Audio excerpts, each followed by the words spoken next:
مومنین ہے کیا وہ نہ حدیث کا بادشاہ ہے اور امام استاد ہے اور امام ابو حنیفہ کا شاگرد ہے رحمت اللہ علیہ۔ ایک آدمی نے سوال پوچھا، اس نے کہا کہ حضرت ایک مسئلہ سمجھائے، سیدنا معاویہ کہہ رضی اللہ عنہ، سیدنا معاویہ رضی اللہ تعالی عنہ میں اور عمر بن عبد العزیز میں ان دونوں کے مرتبے میں شان میں کیا فرق ہے؟ عمر ابن عبد العزیز وہ بندہ ہے جس کو ثانی عمر کا خطاب ملا ہے، عمر ابن عبد العزیز مقام تابعین میں بہت بڑے بلند درجے پہ ہیں۔ پوچھنے والے نے ابو بکر عمر عثمان و علی کا نام نہیں لیا کیونکہ ان کے شان کا مقابلہ تو حضرت معاویہ بھی نہیں کر سکتے۔ سیدنا معاویہ کی بڑی شان ہے لیکن خلفائے راشدین کا مقابلہ نہیں کر سکتے۔ انہوں نے ان کا نام لیا اور تابعین میں ان کا نام لیا جو سب سے اونچا ہے۔ انہوں نے کہا حضرت مہربانی کریں مجھے سمجھائیں کہ ان دونوں کے مرتبے میں شان میں کیا فرق ہے؟ ذرا مقام صحابہ سمجھے۔ حضرت نے فرمایا کہ پوچھنے والے ہائے ہاتھ ہائے مجھے افسوس ہے کہ تمہیں کیسے یہ سوال سوجائے۔ فرمایا سنو، سیدنا معاویہ نے جس گھوڑے پہ سوار ہو کر محمد مدنی کے ساتھ سفر کیا ہے اور گھوڑے کے پاؤں سے مٹی اڑ کے گھوڑے کے ناک میں میل بن گئی ہے، عمر ابن عبد العزیز تو اس میل کے برابر بھی نہیں ہو سکتا۔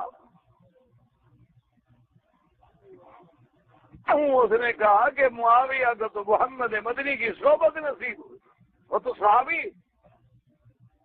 وہ تو کاتب الوحی ہے،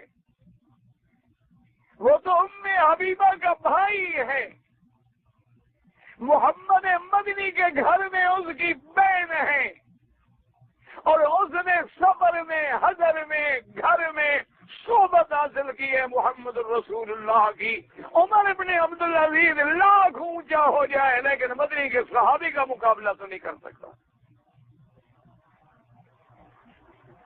اس کے بعد دوسرا سب سے بڑا فیصلہ سنے جو فیصلہ کیا ہے شان صحابہ کے بارے میں میرے مدنی محمد الرسول اللہ۔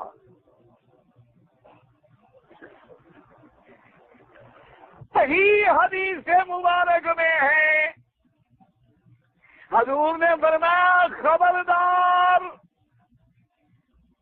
میرے صحابی کو کبھی گالی نہ دینا۔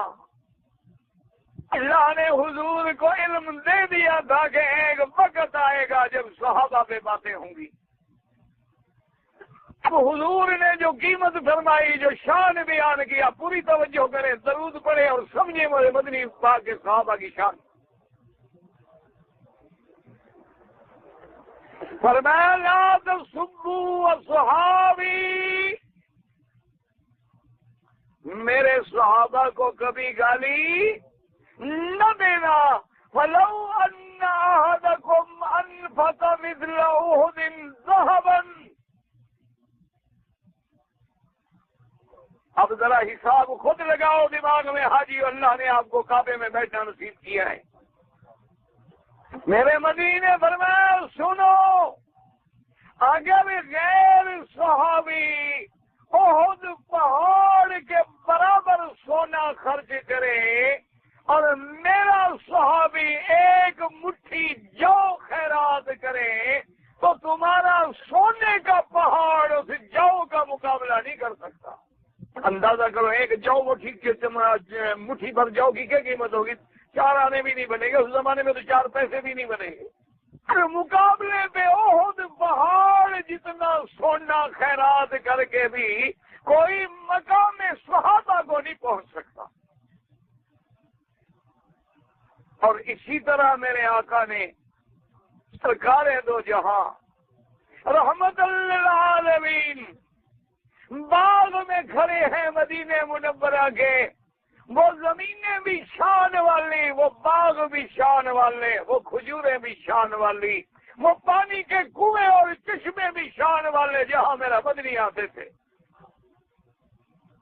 حضرت عبداللہ ابن مسعود سب کہہ دو رضی اللہ. میرے مدنی کے صحابہ میں بڑا فقیہ صحابی ہے، لیکن خدا کی شان ہے آپ اتنی کمزور تھے کہ آپ کی پنڈلیاں جو تھی نا وہ عام آدمی کے ہاتھ سے بھی کمزور تھی. صحابہ کھڑے ہیں، حضور کھڑے ہیں باغ میں. حضرت عبداللہ ابن مسعود کے دل میں خیال آیا کہ میں کھجور پہ چڑھ کے حضور کے لیے کچھ تازہ تازہ چن کے کھجوریں توڑ کے لے آؤں. حضرت عبداللہ ابن مسعود چڑھنے لگے تو پنڈلیاں جو تھی وہ نظر آنے لگی. ایک صحابی ہنس پڑے. عام طور پر بھی بندہ اپنے دوستوں میں کھڑا ہو اور محبت کا ماحول ہو تو یہ بات عام ہو جاتی ہے، بندہ ہنستا ہے. سرکار دو جہاں نے جب اس صحابی کو ہنستے ہوئے دیکھا تو فرمایا کہ میرے صحابی کس بات میں تو ہنس رہے ہو بھائی، کوئی ہنسی کی کیا بات؟ تو حضور کے سامنے کوئی بات چھپائی بھی تو نہیں جا سکتی. انہوں نے کہا حضور بات یہ ہے ناراض نہ ہو. اصل عبداللہ ابن مسعود جب کھجور پہ چڑھنے لگے تو پنڈلیاں مبارک بڑی بریک تھی، تو ان کی پنڈلیاں دیکھ کے میں ہنس پڑا. یہ دیکھو کیسی انگلی کی طرح پنڈلی ہے. آپ نے فرمایا میرے صحابی سنو، اگر اللہ ایک ترازو لگا دے اور ساری دنیا کے بندوں کو ایک ترازو میں رکھے، میرے عبداللہ کی پنڈلی زیادہ بھاری ہو جائے. تمہیں میرے صحابی کی شان کا میرے اندازہ میرے عبداللہ کی قیمت کا پتہ نہیں ہے؟ سرکار دو جہاں صلی اللہ علیہ وسلم آپ بیٹھے ہوئے ہیں، سیدنا ابی بکر ہیں، سیدنا عمر ہیں، صحابہ بیٹھے ہوئے ہیں. یہ شان ملاحظہ کریں کہ تھوڑی دیر کے بعد حضور پاک نے فرمایا ابا بکر ابھی جبریل آسمانوں سے آئے ہیں اور آ کے مجھے کہا ہے ان ربک یقرئک السلام، میرا مدنی تیرے رب نے تجھ پہ سلام بھیجے ہیں اور ساتھ یہ فرمایا ہے کہ میری طرف سے ابو بکر کو بھی سلام کہیں. میرے اللہ نے یہ حکم دیا ہے کہ اللہ کی طرف سے میرا نبی اپنے یار غار سیدنا ابی بکر سیدنا صدیق رضی اللہ تعالی عنہ کو بھی میرے اللہ نے فرمایا میرے سلام پہنچائے. حضرت ابو بکر نے جب سنا کہتا ان اللہ سمانی من فوق العرش، میرا مدنی اللہ نے عرش سے میرا نام لے کے سلام بھیجے ہیں.